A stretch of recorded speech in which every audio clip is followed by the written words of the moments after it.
So, boy, this is kind of a cool part for me.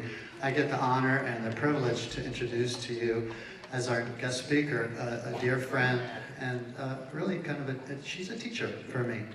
This person was the first person to say to me, trust the process. And I got that at the deep level at the end of the process, not so much during the process, but so Tricia Burson-Johnson is in what I've said in the first gathering is in the throes of the end of this journey called ministerial school. She's doing her senior minister exams right now. All right. Right now. So what I know about her personally is that she brings everything she does. She brings this beautiful open heart. She brings this presence of the divine that is so safe and so loving. She has a great passion for music.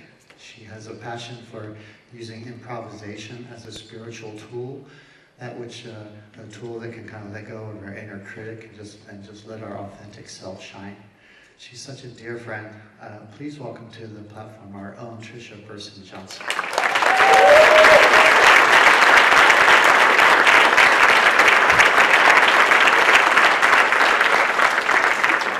Good morning. Can you hear me? Am I on? No. I don't think I'm on. Want to check me? Yeah. He's going to run up here and check me. Do these mic packs make my butt look big?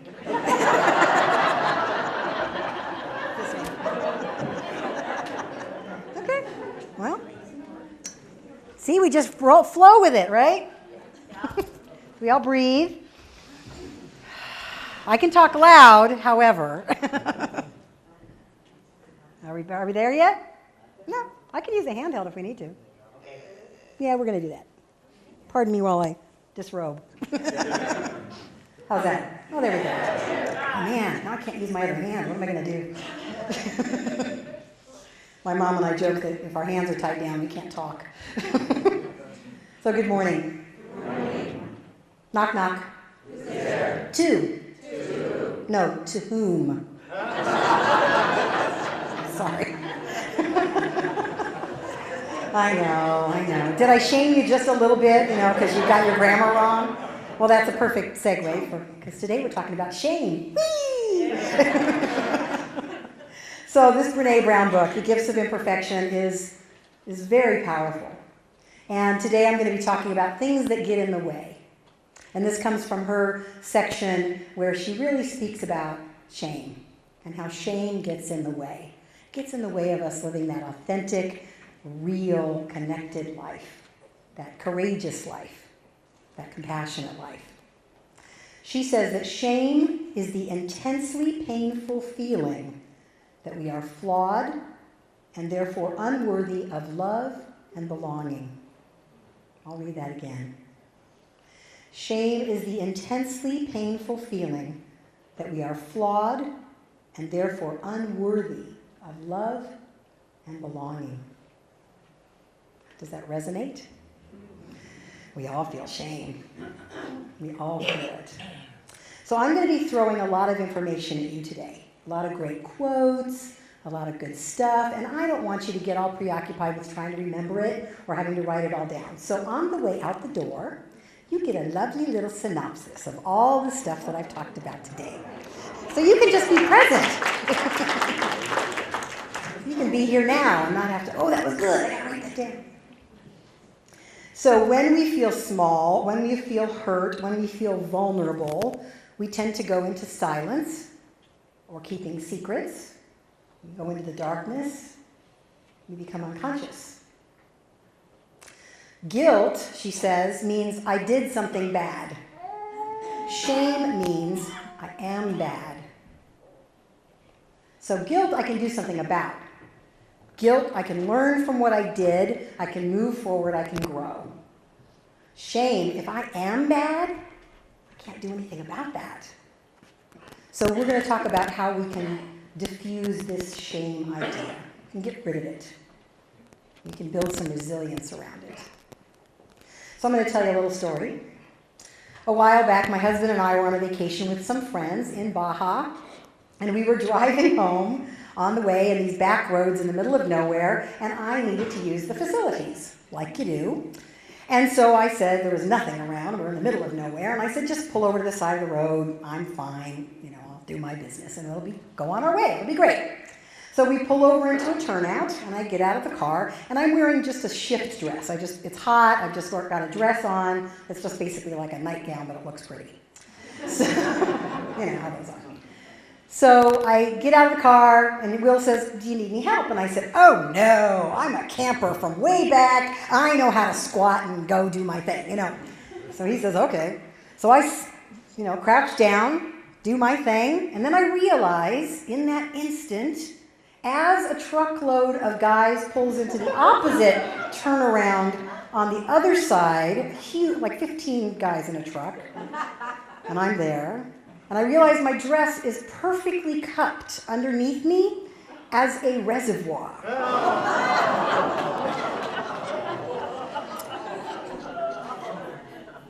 Has this ever happened to anybody else? So there I am in my shame. Shame that the first thing I remember vividly going through my head is, what an idiot. That's the first thing that came through my head. How stupid am I to do this? The second thing I felt shame about was that my lovely husband had offered me some assistance, but like a 3-year-old, no, I can do it all by myself. So pride in my self-sufficiency and that old tape that, if you get prideful, you're going to get knocked down, right? That's an old idea that we have. You brag about yourself or you're prideful, wham, the universe is going to smack you down. So here I am with evidence of that. So what do we do when we feel shame? Most of us need to move. I don't know about you, but I feel like urge to move, to do something. So Brene Brown says that we either move away or we move toward or we move against. I'll clarify that. Away means that we hide or we withdraw. We go into silence. We become the silent self. We keep secrets. She calls it the cry and hide syndrome. How many people have that? You don't have to raise your hand, but I will. In certain circumstances, that's what I do. I withdraw and I cry and hide. In other circumstances, I move toward the shame. I appease and please. I become a people pleaser. I've got to do everything right. I've got to make sure it's all okay, that nobody's upset. So we do that. How many people do that? Yeah, we do that. In different circumstances, that's where I show up. I move towards it. And then in other circumstances, definitely move against it. When we move against it, she says that's where we try to gain power. We have aggression. We fight shame with shame. Oh, my first marriage, I was a pro at that one. Anytime I felt shame, bam, I could come back with a pointed humor or sarcasm or pull up, well, you did da-da-da-da-da, and try to crush down that feeling. Does that sound familiar to anyone? Yeah. Especially the pointed humor. We often use humor to disguise our pain and our shame. We make a joke, but sometimes it's at the expense of the other or ourselves. So these are ways we move. We need to do something. So what if instead we decided to get still, to do nothing? Then quiet gets in the way. I hear you saying, what? What are you talking about? When we get very quiet, we begin to bring in stillness and light. We start our meditation, our prayer work. Side note. I thought about this as I wrote the words down. Prayer work? I don't want to do prayer work. That sounds hard. I want to do prayer play. So I'm changing that. From now on, I'm doing my prayer play. So we start doing our meditation and prayer play. We dabble in the observer state, which means that we start to pop out of ourselves and begin to see ourselves and the patterns we have and the behaviors that we repeat over and over again. And we get very quiet, and then all heck breaks loose. The monkey mind goes insane. I've had that experience when I began to start meditating or get quiet or not move when I felt this impulse to do something. The monkey mind goes crazy. I'm taking a class in school called Spirituality in the Brain, and it's all based on the neuroscience of what happens in our brain when we pray, we meditate, and we contemplate the big mind, whatever that is, God or whatever. And they have proof now of all these cool things that happen in us when we do this thing. And they say that this all heck breaking loose when we get quiet makes a lot of sense. Because in our frontal lobe, that's the area of ideas and concepts about ourselves and life and everything else, when we get relaxed, when we are resting, that frontal lobe gets very busy. I notice this most when I'm really trying to go to sleep and I've got something going on and I'm resting and my brain will not be quiet. So we have a choice. We can let that go on. We can give up, forget it, meditation doesn't work for me. Or we can begin to train our brain. We can do this. We can train our brain. Just like building a muscle, it takes time. Generally doesn't happen like that. So we have to work at it. Increasing our reps, putting the weight up, stuff like that. So we begin to build shame resilience. Brene Brown calls it shame resilience, and I love that word resilience. That's a great word. It implies a lot of strength, but in resilience there's also some give and some softness that I like around that word. I'm going to read what she says about shame resilience. Now this is a long paragraph, but I'm going to break it apart a little bit and talk about each section. So breathe and relax. You don't have to remember it. It's written down on that paper. Shame resilience is the ability to recognize shame, to move through it constructively while maintaining worthiness and authenticity. I'm going to read just that part again. Shame resilience is the ability to recognize shame. Oh, I'm feeling shame. Move through it constructively while maintaining worthiness and authenticity. Then we ultimately develop more courage, more compassion, and connection as a result of that experience. So to move through constructively, first we have to recognize, oh, this is shame. That's what's going on with me. And then we begin to learn to do nothing. We don't identify with it. We sit in the chaos and just let it swirl without attaching ourself to that, to those thoughts. And then things tend to get more quiet. We begin to practice and build that shame resilience. I'm going to sit here, I'm going to recognize I'm having these feelings, and let them move through me. In the Spirituality in the Brain class, they say, if we don't identify ourselves with something, the brain doesn't like it. So if I don't say I'm bad, or I'm shameful, or I'm good, or I'm a woman, or if I don't label myself, if I don't pick something, if I live in the ambiguity, the brain doesn't like it. So I have to train my brain to remain neutral, to stay out of judgment, to be open to the limitless possibilities of life. We get to train our brain to do that, and we can. That's the good news. We can train our brain to do that. In this class, it says, watching your thoughts move through you without identifying with them. This is the key. In that moment, that is the optimal place for our brain to function. Allowing our thoughts to move through without identifying them, in that instant, we're at optimal functioning. We have the most creativity, the most intuition, and the most possibility of stepping outside of ourselves. So to build shame resilience, we also need to bring in light. We need to talk about our shame. Brene Brown says we all have it. We're all afraid to talk about it. And the less we talk about it, the more control it has in our lives. It may not be a conscious control, but it's always operating in us if we don't speak about it. Now, that doesn't mean that we tell everyone. It means that we find people who have earned the right to hear our story. Those people that hold us in the light of truth every single minute, even when we're in our mess. They know who we are. They know this is not the truth of us. And I heard somewhere, I can't remember where, or I'd credit it, that we only tell our story 3 times. We find 3 people, or the same person 3 times. I don't care. But you need to find at least one person in your life who you can tell your story. When you get caught in shame and feeling these feelings, and you're having trouble letting them move through you and not identifying, you need to find someone. Practitioners are a great place.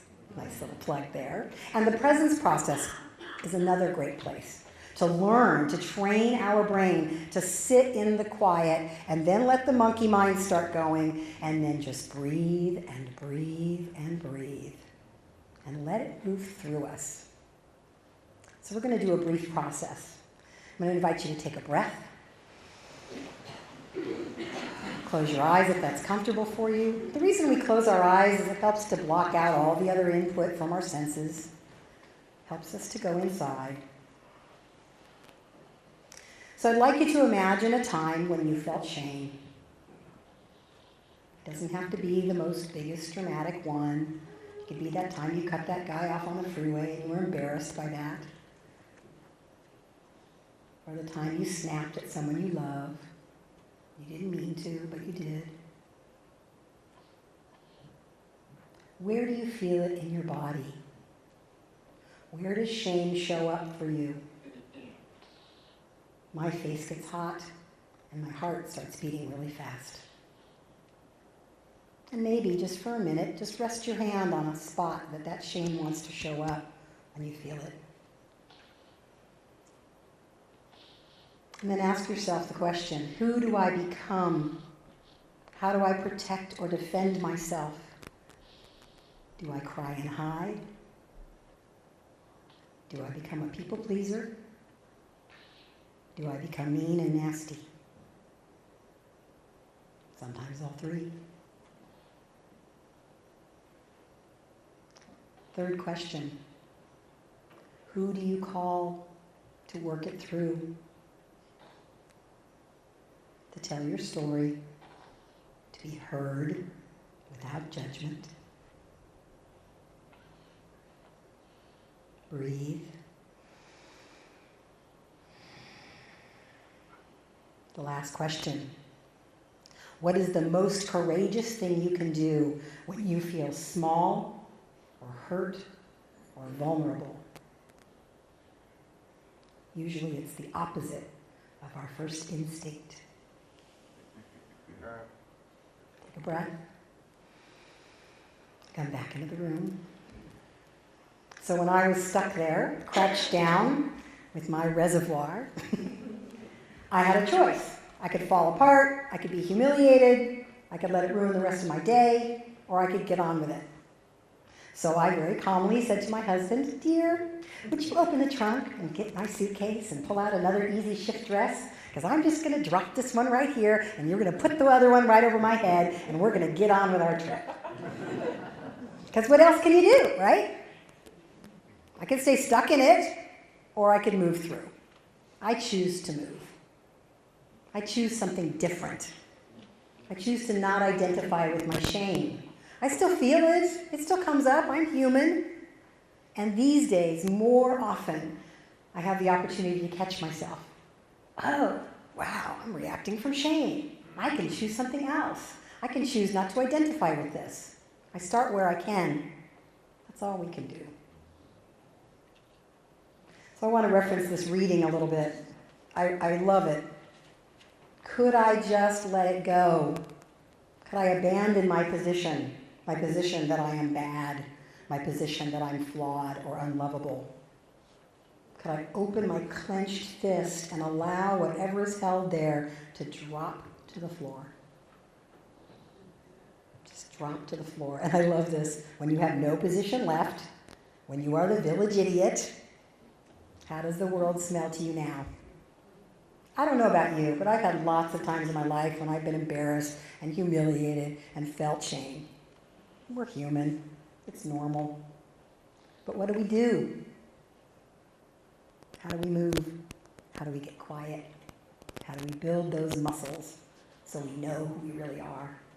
The divine, in form, in human form, which means we make mistakes, which means we mess up. So take a breath. I'm going to do a brief prayer.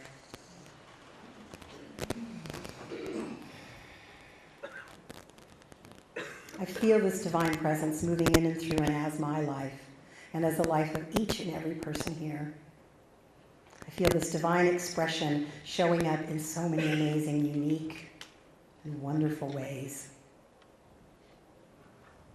And so right here and right now, I know that we move forward from this moment with a deeper understanding of the truth of who we are, whole, lovable, that we belong, that we are part of a community, that we are deeply connected, and that we have the courage to move through whatever is thrown at us, that we choose something different, and know that our life is greater and more expanded as a result. And so in great gratitude, I just let it all go into God. And I invite us to say together. And so